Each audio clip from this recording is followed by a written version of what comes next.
نحمده ونستعينه ونستغفره ونعوذ بالله من شرور أنفسنا ومن سيئات أعمالنا من يهده الله فلا مضل له ومن يضلل فلا هادي له وأشهد أن لا إله إلا الله وحده لا شريك له وأشهد أن محمدا عبده ورسوله يا أيها الذين آمنوا اتقوا الله حق تقاته ولا تموتن إلا وأنتم مسلمون يا أيها الناس اتقوا ربكم الذي خلقكم من نفس واحدة وخلق منها زوجها وبث منهما رجالا كثيرا ونساء واتقوا الله الذي تساءلون به والأرحام إن الله كان عليكم رقيبا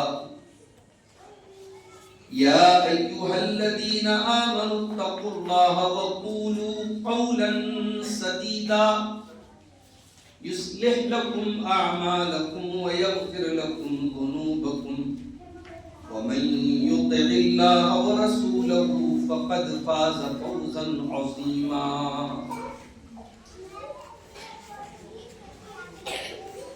أما بعد فإن خير الحديث كتاب الله وخير الهدي هدي محمد صلى الله عليه وسلم وشر الأمور محدثاتها وكل محدثة بدعة وكل بدعة ضلالة وكل ضلالة في النار أعوذ بالله من الشيطان الرجيم بسم الله الرحمن الرحيم وما آتاكم الرسول فخذوه وما نهاكم عنه فانتهوا وعن أبي هريرة رضي الله عنه قال قال النبي صلى الله عليه وسلم اجتنبوا السبع الموبقات قالوا وما هن يا رسول الله قال الشرك بالله والسحر وقتل النفس التي حرم الله إلا بالحق وأكل الربا وأكل مال اليتيم والتولي يوم الزحف وقذف المحصنات المؤمنات الغافلات متفق عليه. محترم حاضرین جمعہ، تمام قسم کی تعریفیں، حمد و ثنا اس اللہ وحدہ لا شریک کو لائق و سزاوار ہے جس نے ہمیں اور آپ کو انسان بنایا، اور انسان بنانے کے بعد دنیا میں اللہ تعالیٰ نے ہماری تمام ضرورتوں کو پورا کیا، اور ہم صحیح راستے پر چلیں، شیطان کے راستے سے بچیں، توحید پر چلیں، شرک سے بچیں، سنت پر چلیں، بدعت سے بچیں، نیکی کے راستے پر چلیں، برائی سے بچیں. اس مقصد کے لیے اللہ تعالیٰ نے مختلف دور میں، مختلف زمانوں میں اس روئے زمین پر اپنے نبیوں اور رسولوں کو بھیجا، اور اس سلسلے کی آخری کڑی کے طور پر پوری انسانیت کے لیے، پوری مانوتا کے لیے اور قیامت تک کے لیے آخری نبی، آخری رسول اور خاتم خاتم النبیین بنا کر اس نے آج سے تقریباً 1450 برس پہلے عرب کی دھرتی پر جناب محمد رسول اللہ صلی اللہ علیہ وسلم کو بھیجا. درود و سلام نازل ہوں اللہ کے تمام نبیوں اور رسولوں پر, بالخصوص جناب محمد رسول اللہ صلی اللہ علیہ وسلم. میرے محترم بھائیوں, نیپال کی سرزمین پر اور آپ کے اس گاؤں میں ابھی زیادہ عرصہ نہیں ہوا میں ایک پروگرام کے سلسلے میں حاضر ہوا تھا, اور آپ کے اسی گاؤں کے ہمارے کچھ ساتھی جن کا اصرار تھا کہ میں کسی خطبہ جمعہ کے لیے آپ کے گاؤں میں حاضری ہوں, تو آج کی یہ حاضری اسی تقاضے اور اسی حکم کی تعمیل میں. میں اللہ سے دعا کرتا ہوں رب العالمین مجھے حق بات بولنے کی اور آپ سب کو حق بات سننے کی اور ہم سب کو حق بات پر عمل کرنے کی توفیق عطا فرمائے. آمین. میرے بھائیوں, خطبہ مسنونہ کے بعد قرآن کریم کی ایک آیت اور بخاری اور مسلم کی ایک حدیث آپ کے سامنے پڑھی ہے, اور آج کا ہمارا جو خطبہ جمعہ ہے وہ اسی آیت اور اسی حدیث کے اوپر انشاءاللہ ہماری پوری جو گفتگو ہوگی, ہمارا جو وقتب جو ہوگا, ہماری جو بھی تقریر ہوگی وہ اسی موضوع پر. آیت کون سی ہے؟ قرآن کے 28ویں پارے کی آیت ہے, سورہ حشر کی آیت ہے. اللہ نے فرمایا وَمَا آتَاكُمُ الرَّسُولُ فَخُذُوهُ وَمَا نَهَاكُمْ عَنْهُ فَانْتَهُوا. میرا رسول تمہیں جو دے دے لے لو, اور میرا رسول تمہیں جس بات سے منع کر دے تم اس سے باز آ جاؤ, اس سے رک جاؤ, اسے دورو. یہ جو مقام ہے کہ رسول جو دے دے لے لو اور رسول جس سے منع کر دے رک جاؤ, یہ مقام, یہ اتھارٹی, یہ درجہ دنیا میں کسی اور کو حاصل نہیں. یہ درجہ اللہ نے اگر دیا ہے تو اپنے آخری نبی کو دیا ہے. اور کیوں دیا ہے یہ درجہ؟ اس کی وجہ بھی اللہ نے قرآن میں بیان کی. فرمایا وما ينطق عن الهوى ان هو الا وحی یوحی. میرا نبی اپنی مرضی سے کچھ نہیں بولتا, میرے نبی کی زبان سے, ان کی اپنی اچھا سے, اپنی خواہش سے کوئی بات نہیں نکلتی. نبی جو کچھ بھی بولتے ہیں وہ اللہ تعالیٰ کی وحی سے, اس کے آدیش سے, اس کے حکم سے, اس کے آرڈر سے بولتے ہیں. تو اس نبی کی تمام باتیں ہمارے لیے حجت ہیں, دلیل ہیں, شریعت کا ایک حصہ ہیں. وہ نبی جس بات کا حکم دے دے وہ چیز ہمارے لیے ضروری ہے, جس بات سے وہ نبی روک دے وہ چیز ہمارے لیے غلط ہے, حرام ہے. اب آئیے اس حدیث کی طرف جو میں نے حدیث آپ کے سامنے پڑھی. یہ حدیث بخاری اور مسلم دونوں جو حدیث کی سب سے آتھینٹک کتابیں ہیں, سب سے معتبر کتابیں, سب سے وشوسنیہ کتابیں ہیں, جن کو قرآن کے بعد سب سے آتھینٹک اور سب سے صحیح کتاب مانا جاتا ہے بخاری اور مسلم, اس کے اندر یہ دونوں کتابوں کے اندر یہ حدیث ہے. حضرت ابو ہریرہ رضی اللہ تعالیٰ عنہ فرماتے ہیں اللہ کے پیارے نبی نے فرمایا اجتنبوا السبع الموبقات, 7 ہلاک کر دینے والے گناہوں سے بچو. اگر اللہ کے نبی اتنا کہہ دیتے 7 گناہوں سے بچو تب بھی بات پوری ہو جاتی. اگر اللہ کے نبی یہ فرما دیتے کہ 7 ایسی چیزیں جو گناہ ہیں تب بھی ہمارے لیے بچنا ضروری ہو جاتا.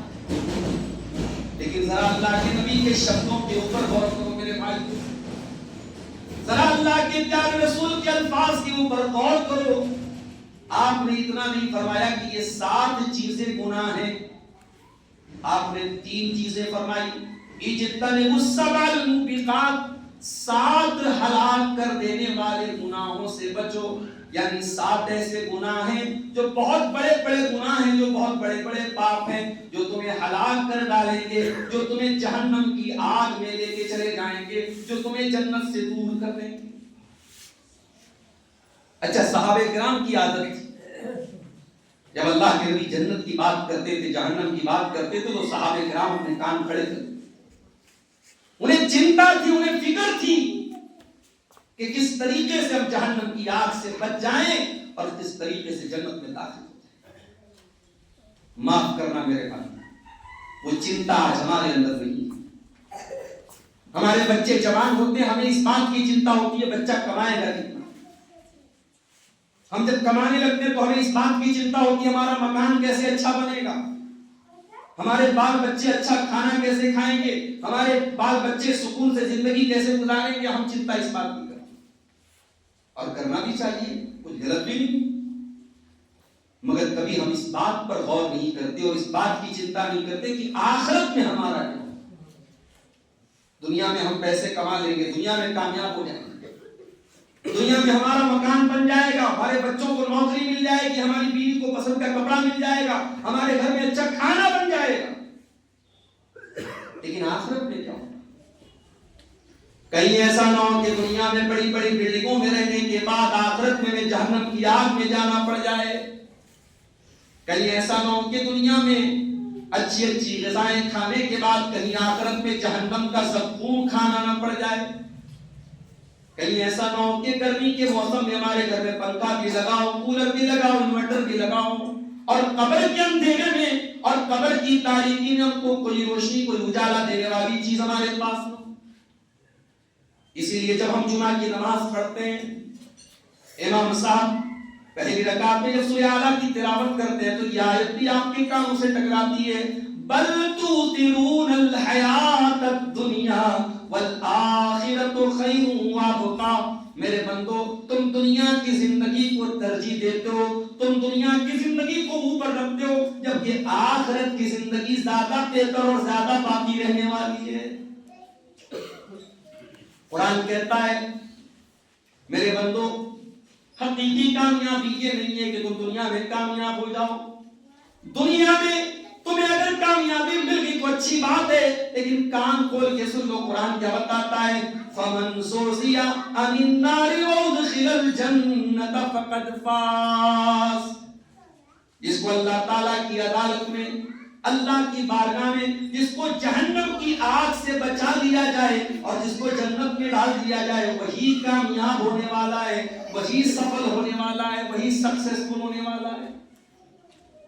کامیابی اللہ کی یہی ہے میرے پیارے بھائی، کہ ہم جہنم کی آگ سے بچ جائیں اور جنت میں داخل ہوں، یہ اصل کامیابی۔ اور صحابہ کرام اسی کامیابی کے پیچھے بھاگتے تھے اور اسی کامیابی کو حاصل کرنے کے لیے وہ اپنا سب کچھ قربان کر دیا۔ جب نبی نے اتنا فرمایا 7 ہلاک کر دینے والے گناہوں سے بچو، صحابہ کی کان کھڑے، قالوا وما هن یا رسول اللہ، اے اللہ کے رسول وہ کون سے 7 ایسے گناہ ہیں جو ہلاک کر دینے والے ہیں، برباد کر دینے والے ہیں، جلدی سے بتا دیجئے تاکہ ہم بھی ان سے بچیں۔ اب آپ نے ایک طرف سے 7 چیزیں گنائی ہیں، آپ یہ کہہ سکتے ہیں کہ اسلام کی نظر میں یہ 7 ٹاپ کے کرائم ہیں، یہ 7 سب سے بڑے بڑے گناہ ہیں، یہ پاک نہیں مہا پاک ہے، یہ اسلام کی نظر میں بڑے بڑے گناہ ہیں، کبیرہ گناہ ہے، اور کبیرہ گناہوں میں بھی سب سے بڑے بڑے گناہ ہیں۔ آپ نے فرمایا اے میرے صحابہ، آؤ میں تم کو بتاتا ہوں وہ 7 ہلاک کر دینے والے گناہ کون سے ہیں۔ نمبر 1، الشرک باللہ، اللہ کے ساتھ شرک کرنا، اللہ کا درجہ کسی اور کو دے دینا۔ ابھی آج میرے پاس ایک قریشی بھائی کا میسج آیا واٹس ایپ پر، مولانا میں قریشی ہوں، پتہ نہیں آپ کے نیپال میں بھی شاید اس برادری کے لوگ ہوں، مسلمانوں میں جو قریشی برادری کے لوگ ہوتے ہیں گوشت کا کام کرتے ہیں، اس میں بھی پھر بڑے جانور کے الگ ہوتے ہیں، چھوٹے جانور کے الگ ہوتے ہیں۔ بھائی نے کہا مولانا میں قریشی ہوں، چھوٹے جانور کا کام کرتا ہوں، ہمارے پاس کچھ ایسے بھی جانور آتے ہیں جو اللہ کے سوا کسی اور کے نام سے کاٹے جاتے ہیں۔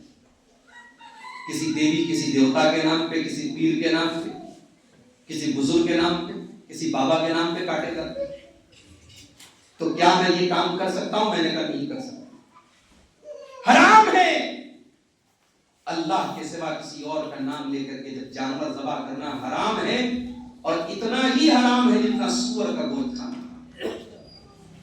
قرآن کیا کہتا ہے؟ انما حرم علیکم المیتۃ والدم ولحم الخنزیر وما اہل به لغیر اللہ۔ اللہ تعالیٰ نے تمہارے اوپر مردار کو حرام کیا، خون کو حرام کیا، سور کے گوشت کو حرام کیا، اور جس چیز پر غیر اللہ کا نام لیا جائے، غیر اللہ کہا، اللہ کے سوا کوئی بھی، کسی دیوی، کسی دیوتا، کسی پیر، کسی نبی، کسی پیغمبر، کسی بابا، کسی کا بھی نام لیا جائے، اللہ کے سوا جس چیز پر غیر اللہ کا نام لے کر کے اس کو کھایا جائے یا اس کو ذبح کیا جائے وہ حرام ہے۔ اور اللہ نے سور کے ساتھ اس کا ذکر کیا، اللہ نے خون کے ساتھ اس کا ذکر کیا۔ اور معاف کیجیے، آپ کے نیپال میں جب میں کاٹھمنڈو گیا تھا ایک مرتبہ، پریوار میری فیملی بھی ساتھ ہے، ہم ہوٹلوں میں اگر کھانا کھانے بھی جاتے تھے تو ہم نان ویج نہیں کھاتے، اس لیے کہ اس بات کی گارنٹی نہیں تھی کہ پتہ نہیں یہ جانور جو ہم کو گوشت ملے گا یہ حلال ہوگا کہ نہیں۔ جب تک یہ اطمینان نہ ہو، مسلمان بڑی، ہمارے بہت سارے مسلمان بھائی جو ہے بڑے بڑے وہ جو مال ہوتے ہیں، کیا بولتے ہیں اس کو، میکڈونلڈ ہے اور پیزا ہٹ ہے اور فلاں ڈگا ہے، ان کمپنیوں میں جب تک آپ کو یقین نہ ہو کہ ہاں یہ حلال، اللہ کے نام پہ یہاں مرغے کو حلال کر کے اور جانور کو حلال کر کے اس کا گوشت وہاں ملا ہے، تب تک آپ کے وہاں نان ویج کھانا جائز نہیں ہے۔ احتیاط کیجیے، بچیے اپنے آپ کو، اپنے زبان کے ذائقے کے لیے اپنی آخرت کو برباد مت کیجیے میرے پیارے سے۔ حرام ہے، اللہ کی نظر میں سب سے بڑا پاپ اور سب سے بڑا گناہ شرک ہے میرے پیارے سے۔ اور جب ہم اور آپ ایسی سوسائٹی میں رہتے جہاں ہمارے آس پاس میں شرک ہو رہا ہو تو ہم شرک کے معاملے میں تھوڑے سے ڈھیلے ہو جاتے ہیں۔ شرک کو لے کر کے ہماری جو ہمارے دل اور دماغ میں جو سوچ ہونی چاہیے وہ نہیں ہوتی۔ ہماری نظر میں کوئی ہتیا کر دے بہت بڑا گناہ ہے، کوئی کسی کا ریپ کر دے بہت بڑا گناہ ہے، کوئی شراب پی لے بہت بڑا گناہ ہے، یقیناً گناہ ہے یہ ساری چیزیں، مگر شرک سے بڑا گناہ نہیں۔ اللہ کے ساتھ کسی اور کو پکارا جائے، اللہ کا درجہ کسی اور کو دیا جائے، اس سے بڑا گناہ شراب پینا نہیں ہے، اس سے بڑا گناہ زنا کرنا نہیں ہے، اس سے بڑا گناہ کسی کی ہتیا کرنا نہیں ہے۔ سب سے بڑا گناہ اللہ کے ساتھ شرک کرنا۔ اور اگر شرک کی حالت میں انتقال ہو گیا تو قرآن کیا کہتا ہے؟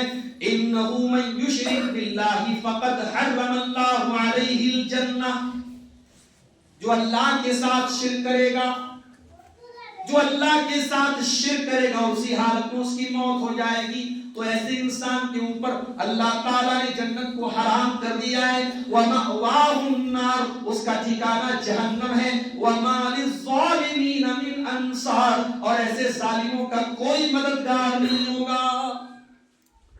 شرک کرنے والوں کا اللہ کا کوئی مددگار نہیں ہوگا میرے ساتھ۔ اسی لیے اسلام نے ہمیں اپنی زبان کو بھی ایسا جملہ بولنے سے منع کیا ہے جس سے شرک کی مہک آتی ہے۔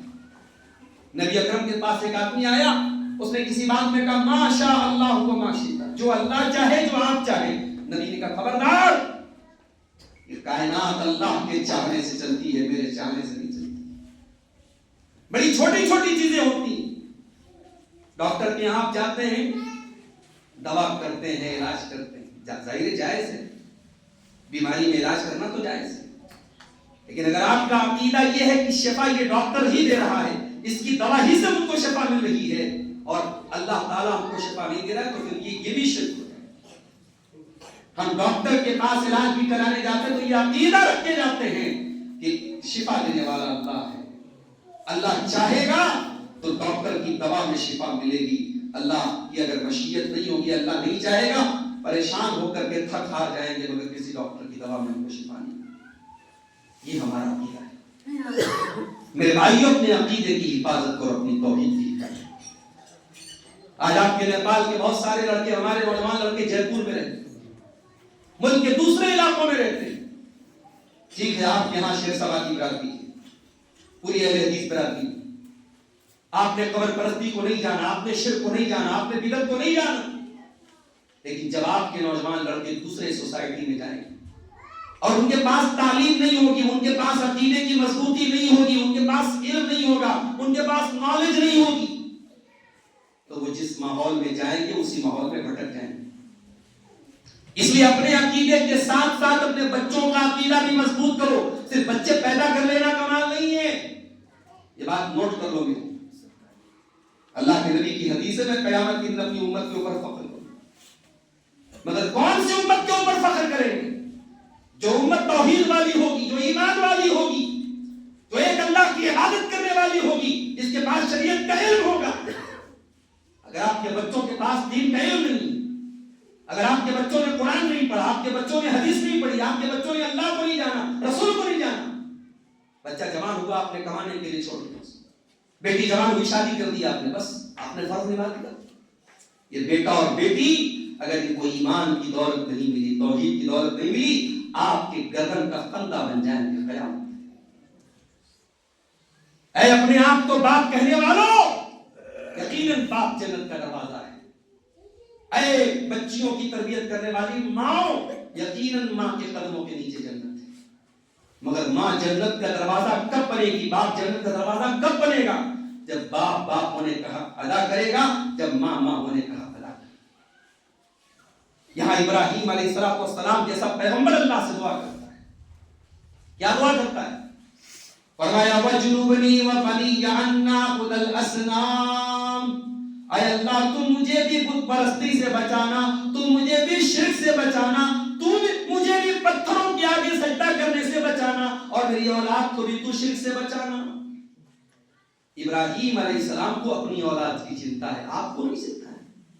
آپ کو اس بات کی چنتا ہے بیٹا پردیس میں کتنا کما رہا ہے، بیٹا جوان ہو گیا کما رہا ہے کہ نہیں کما رہا ہے، لیکن اگر آپ کو اپنے بیٹوں اور بیٹیوں کے ایمان اور عقیدے کی چنتا نہیں ہے تو یہ بہت غلط بات ہے۔ بیٹا سب سے بڑا گناہ اللہ کے ساتھ شرک کرنا ہے۔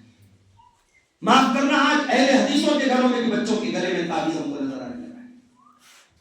آپ کے گھروں میں بھی بہت سارے ایسے عقیدے رکھے جانے لگے ہیں جو اسلام کی نظر میں غلط ہے۔ شام کو یہ مت کرو تو یہ ہو جائے گا، شام کو گھر میں جھاڑو مت لگاؤ برکت نہیں آئے گی، اور بچوں کو مالش کرنے کے بعد ان کے ماتھے پر کالا ٹیکا لگا تو اس سے نظر نہیں لگے گی۔ یہ تمام چیزیں غلط ہیں۔ بچہ بیمار ہو جائے تو اس کے گلے میں تعویذ ڈال دو، کالا دھاگا ڈال دو، لال دھاگا ڈال دو۔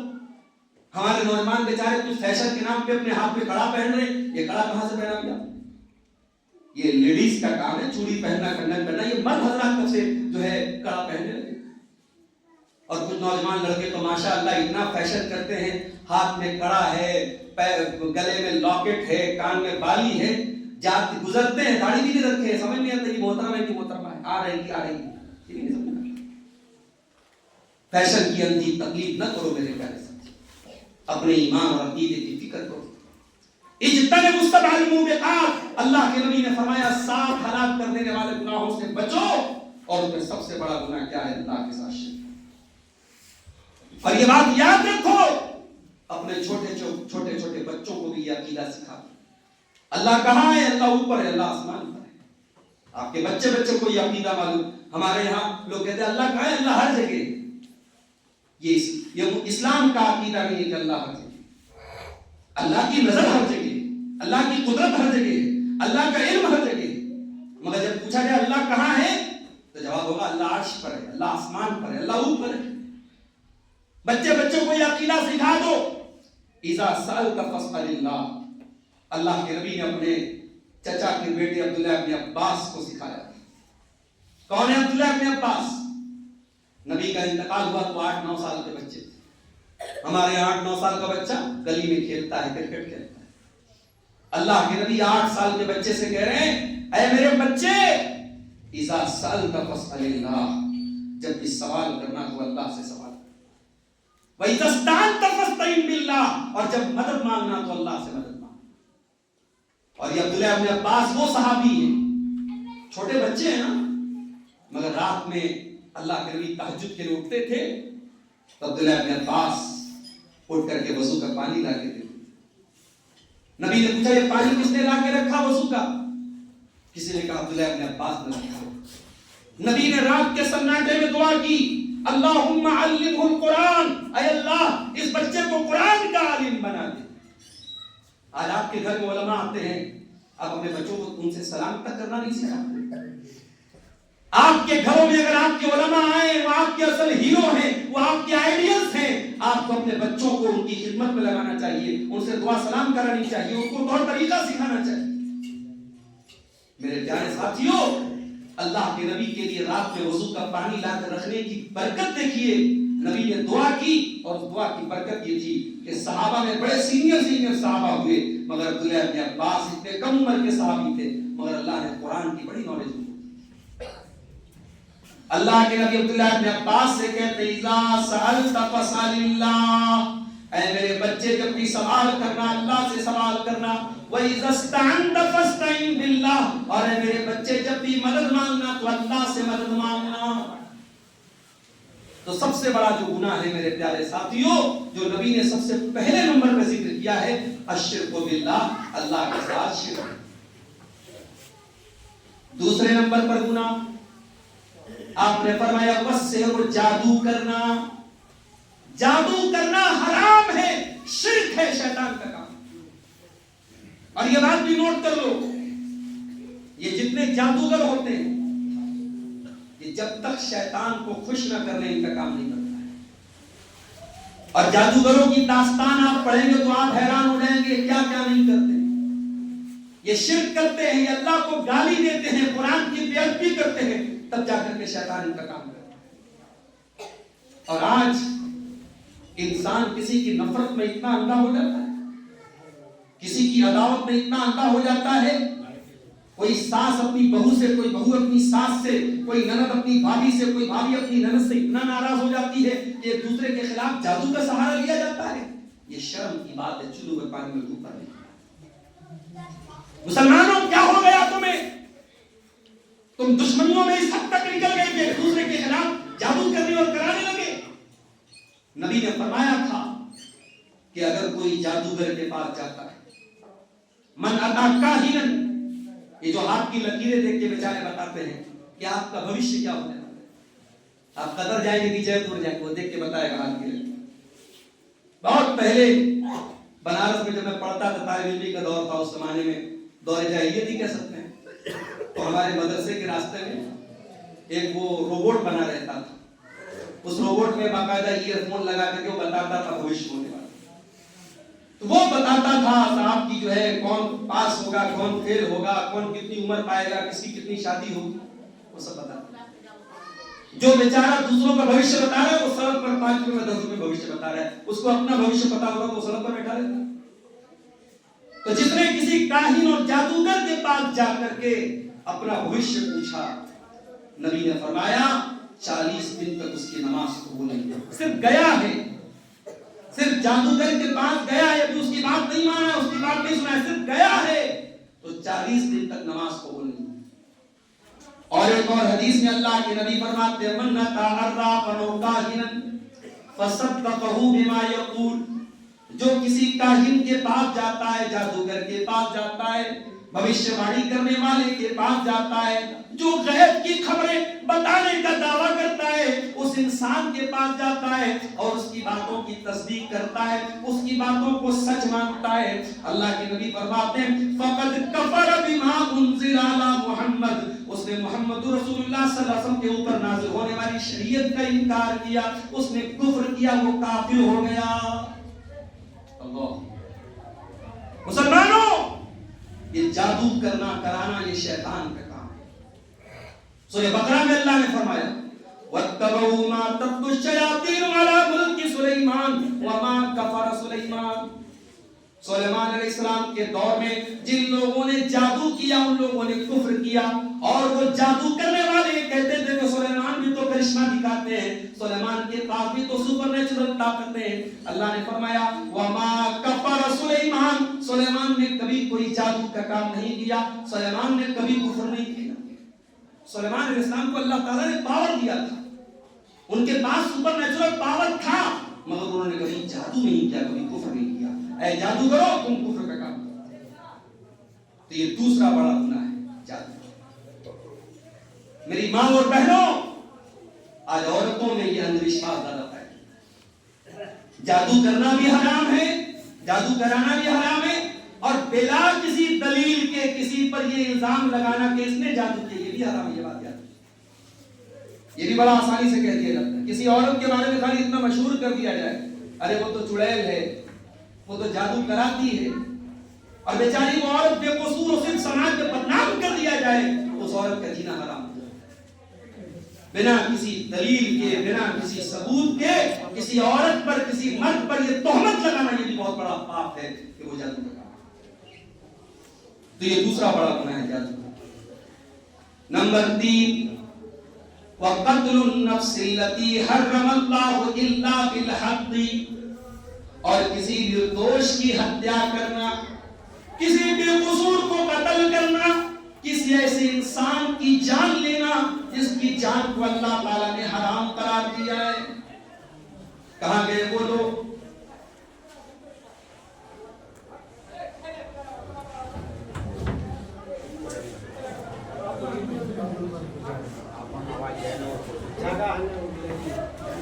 آواز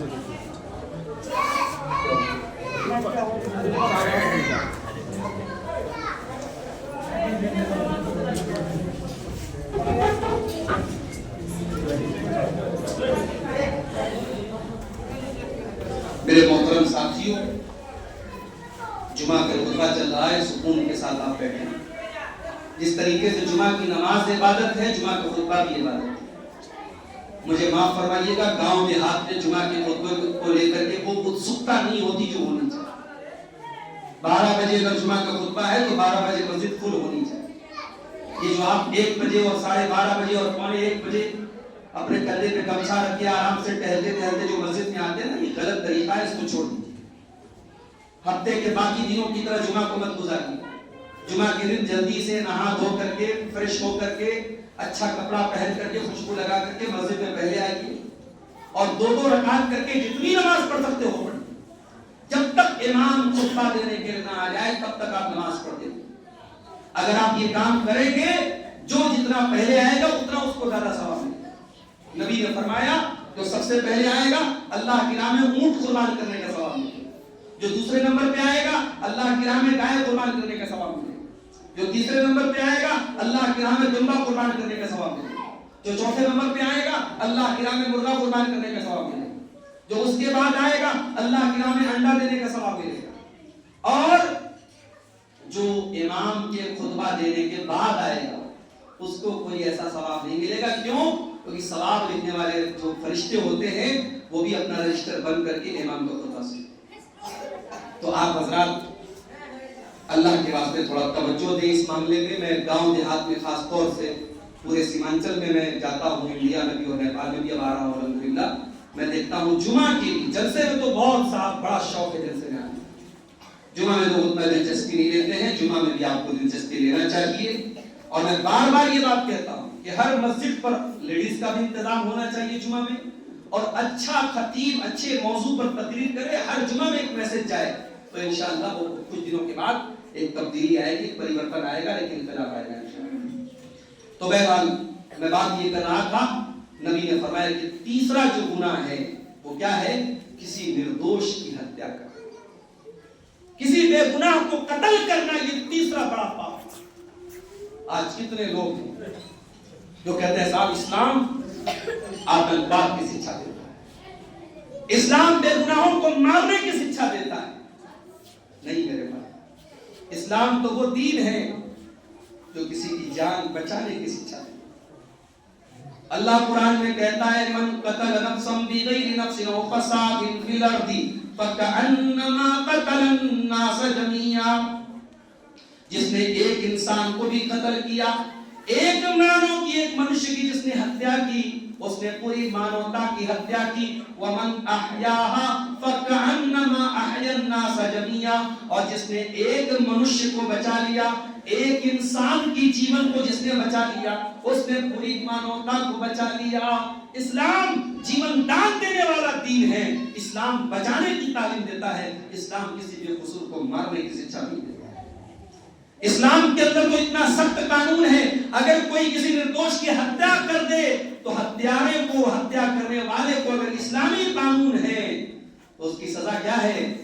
اس کی سزا سزائے موت ہے، اس کی سزا سزائے موت ہے، اسے بھی قصاص میں قتل کیا جائے گا۔ ہاں، جس کو قتل کیا ہے اس نے اگر اس کے گھر والے معاف کر دیں، اس کے جو وارثین ہیں وہ معاف کر دیں اور اس کا پیسہ لے لیں تو الگ بات ہے، ورنہ قاتل کو اسلام میں قتل کرنے کی سزا دی گئی ہے۔ اسلام میں اتنا سخت قانون اسی لیے ہے کیونکہ اسلام جیون کو بچانے آیا ہے، جیون کو لینے کے نہیں آیا ہے۔ تو یہ تیسرا بڑا گناہ ہے، کسی کی ہتیا کرنا۔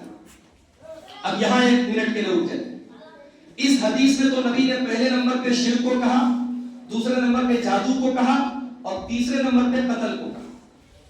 لیکن ایک اور حدیث ہے، بہت مشہور حدیث ہے، وہ بھی حضرت ابو ہریرہ سے وہ روایت ہے کہ حضرت ابو ہریرہ نے اللہ کے نبی سے پوچھا، ای الذنب اعظم عند اللہ، اے اللہ کے نبی سب سے بڑا گناہ کیا ہے؟ آپ نے فرمایا سب سے بڑا گناہ یہ ہے کہ تم اللہ کے برابر کسی کو بنا لو جبکہ تم کو پیدا کرنے والا اللہ ہے۔ پھر حضرت ابو ہریرہ نے پوچھا اللہ کے نبی اس کے بعد دوسرے نمبر پہ سب سے بڑا گناہ کیا ہے؟ آپ نے فرمایا اپنی اولاد کو قتل کرو اس ڈر سے کہ وہ تمہارے ساتھ کھائے گی۔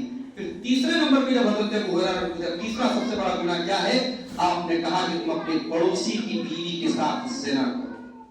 اس کا مطلب یہ ہوا کہ اسلام میں شرک کے بعد اور قتل کے بعد تیسرے نمبر پہ جو کرائم اور جرم ہے وہ زنا کرنا ہے۔ اور یہ بات بھی نوٹ کر لو، اسلام کی نظر میں اگر کوئی مرد کسی عورت کے ساتھ زبردستی بلاکار کرتا ہے تو وہ بھی گناہ ہے، وہ بھی زنا ہے، وہ بھی ریپ ہے۔ اور اگر غیر قانونی طریقے سے، غیر شرعی طریقے سے، انلیگل طریقے سے، اویدھ روپ سے، بغیر نکاح کے، بغیر شادی کے یا کسی اور کی بیوی کے ساتھ اگر کوئی ریلیشن شپ بناتا ہے تو یہ بھی زنا ہے، یہ بھی اسلام کی نظر میں آپس کی سہمتی سے کیا جائے تب بھی زنا ہے۔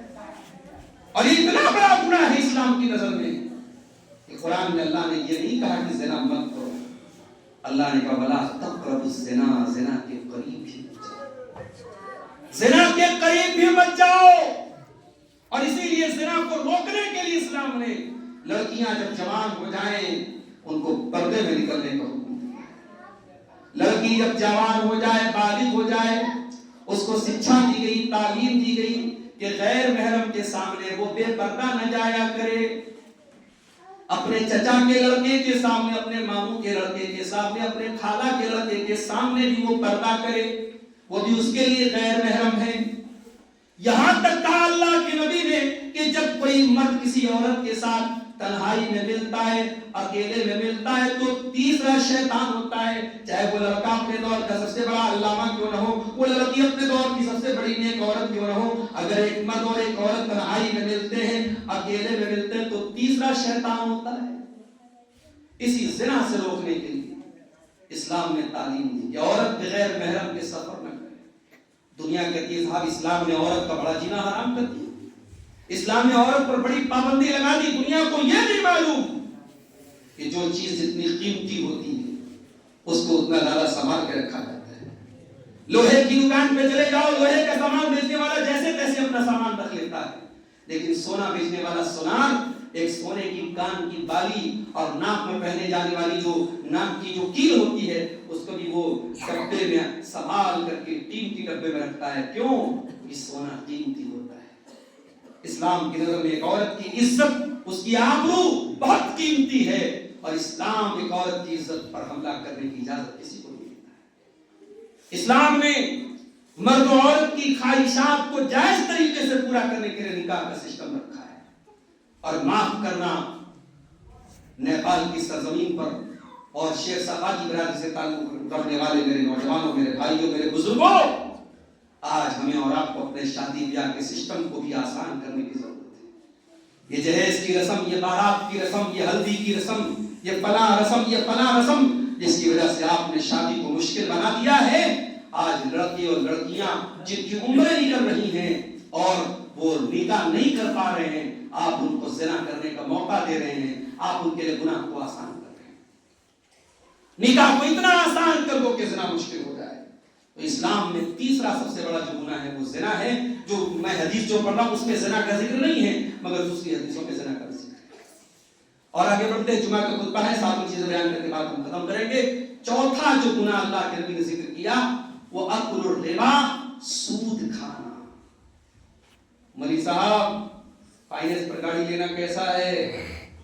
مولوی صاحب بڑی مجبوری ہے، کیش نہیں لے سکتے، اتنا پیسہ سرکار کو دکھائیں گے تو دقت میں آ جائیں گے۔ تو بھائی تو گاڑی مت لینا، پر گاڑی لیے بغیر تیرا کھانا نہیں ہضم ہو رہا ہے کیا؟ تو اگر فائنانس پر گاڑی لے رہا ہے، فائنانس پر موبائل لے رہا ہے، جتنے لوگوں نے موبائل لیا ہے فائنانس پر جا کے پتہ کرو۔ لینے کے ٹائم تو سب بولتے ہیں مولوی صاحب ہم فائنانس پر موبائل لے رہے ہیں، ہم ٹائم سے قسط جمع کریں گے، ہم ایک پیسہ بیاج کا نہیں دیں گے۔ لیکن جب آپ موبائل لینے جاتے ہیں تو موبائل دینے والا آپ سے کانٹریکٹ کراتا ہے کہ اگر آپ نے فلاں تاریخ تک ای ایم آئی جمع نہیں کیا تو موبائل بند ہو جائے گا، اور آپ کو پھر ای ایم آئی اگر ہر مہینے 2000 دینا ہے 2200 روپیہ دینا پڑے گا۔ یہ 200 روپیہ جو ایکسٹرا دے رہے ہو یہ سود ہے میرا، یہ بیاج ہے۔ بیاج کا لینا بھی حرام، بیاج کا دینا بھی حرام، اور بیاج والے کانٹریکٹ پر لین دین کرنا بھی حرام ہے۔ اور یہ اتنا بڑا حرام ہے اپنی سگی ماں کے ساتھ زنا کرنا جتنا بڑا حرام ہے۔ سوچ سکتا ہے کوئی اپنی سگی ماں کے ساتھ زنا کرنے کے بارے میں؟ سوچ کر کے گھن آتی ہے اپنی سگی ماں کے ساتھ زنا کرنا جتنا بڑا پاپ اور گناہ ہے، اتنا ہی بڑا گناہ یہ سود کا کھانا ہے اور بیاج کا کھانا ہے۔ معاف کرنا، آج ہمارے گھروں میں بیاج کا پیسہ آ رہا ہے، آج مسلمان دھڑلے سے بیاج کا پیسہ کھا رہا ہے، اور خود بے شرم مولوی کہتے ہیں کہ ہندوستان کے ماحول میں اور نیپال کے ماحول میں سود کا لین دین جائز ہے۔ ایسے لوگوں کے بارے میں علامہ اقبال کا وہ شعر یاد آتا ہے کہ ہوئے اس درجہ فقیہان حرم بے توفیق، خود بدلتے نہیں قرآن کو بدل دیتے۔ سود کل بھی حرام تھا، آج بھی حرام ہے۔ سود آپ کی کبھی مجبوری نہیں بن سکتا، اس لیے جہاں تک ہو سکے اپنے دامن کو بچاؤ میرے ساتھی۔ اکل الربا، نبی نے فرمایا چوتھا بڑا گناہ کیا ہے؟ سود کھانا ہے۔ پانچواں گناہ وَأَكُلُ مَالِ الْيَتِيمِ، یتیم کا مال کھانا۔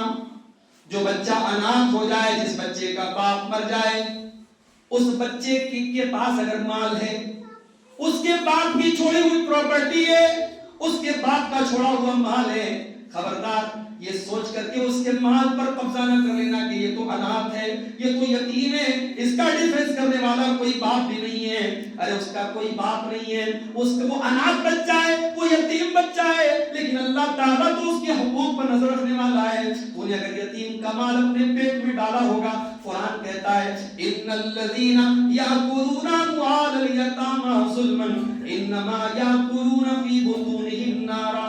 جو یتیم کا مال ناجائز طریقے سے کھائیں گے وہ اپنے پیٹ میں جہنم کی آگ بھریں گے۔ یتیم کے مال کے قریب ہو جائے۔ بھائی کا انتقال ہو گیا باپ کی زندگی میں، اب جو اس کے چچا لوگ ہیں، یتیم بچے کے چچا لوگ ہیں، مولوی صاحب میرا بھائی تو مر گیا میرے باپ کی زندگی میں، اب میرے بھتیجے لوگوں کا تو کوئی حق نہیں بنتا میرے باپ کی پراپرٹی میں۔ اس یتیم بھتیجے کو دھکا دے کے نکال دیتے، جن کو زندگی میں کبھی شریعت یاد نہیں آتی، یہاں پہ ان کو شریعت کا مسئلہ یاد آتا ہے کہ ہاں باپ کی زندگی میں بیٹا مر گیا۔ اچھا بڑا مسئلہ یہ بھی ہمارے جوائنٹ فیملی سسٹم ہے، بیٹا جو کما رہا ہے سب باپ کا ہو رہا ہے، بیٹے کی اپنی تو کوئی کمائی ہے نہیں۔ اب بیٹا خدا نہ خواستہ اللہ نہ کرے کوئی ایکسیڈنٹ ہو گیا، مر گیا، تو اس بچے اس بیٹے کے جو یتیم بچے ہیں، نہ دادا ان کو کوئی حق حصہ دیتا ہے، اور اس کے جو چچا اور تایا ہوتے ہیں وہ بھی کہہ دیتے ہیں کہ میرے بھتیجوں کا کچھ نہیں۔ میرے بھائیوں، ہر جگہ قانون کے ڈنڈے سے دنیا نہیں چلتی، انسانیت بھی کوئی چیز ہوتی ہے، محبت بھی کوئی چیز ہوتی ہے۔ اپنے بھائی کی جگہ اپنے آپ کو رکھ کے سوچو، تم مر گئے ہوتے اور تمہارے بچے یتیم ہو گئے ہوتے اور تمہارے بچوں کے ساتھ کوئی سلوک ہوتا تو تم کیا کرتے؟ ایسے موقع پر دادا کی ذمہ داری ہے۔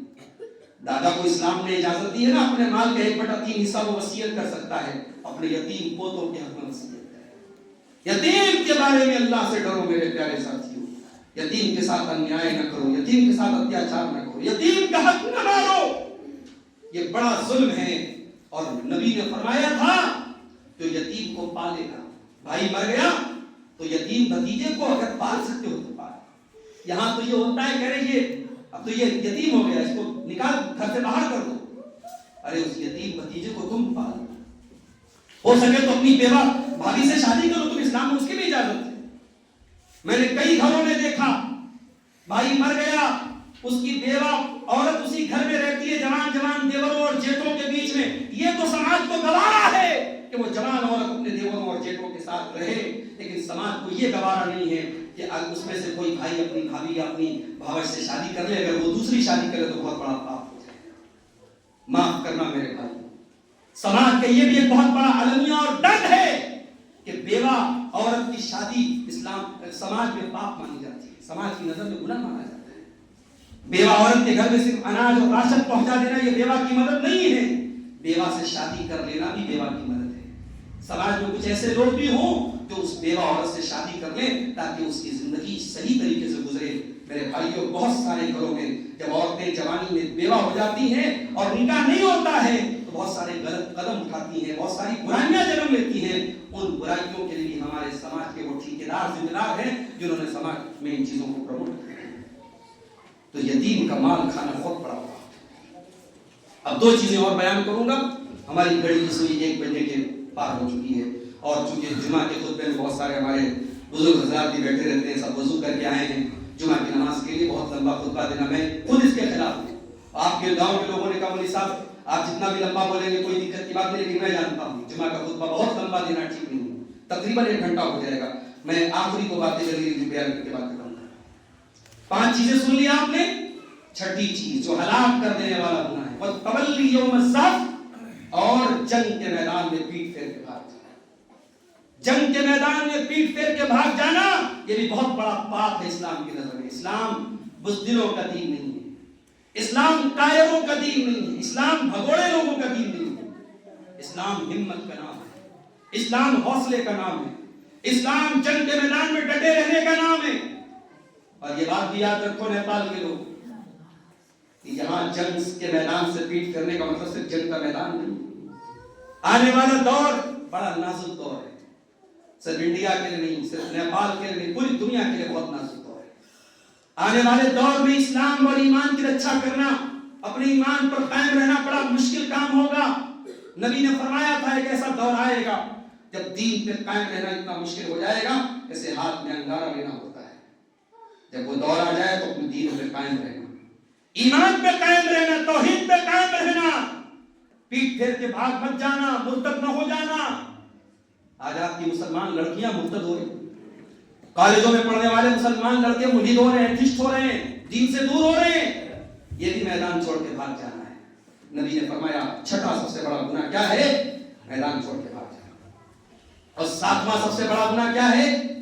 وَقَذْفُ الْمُحْصَنَاتِ الْمُؤْمِنَاتِ الْغَافِلَاتِ، اور پاک دامن ایمان والی بھولی بھالی عورتوں پر زنا کی تہمت لگانا.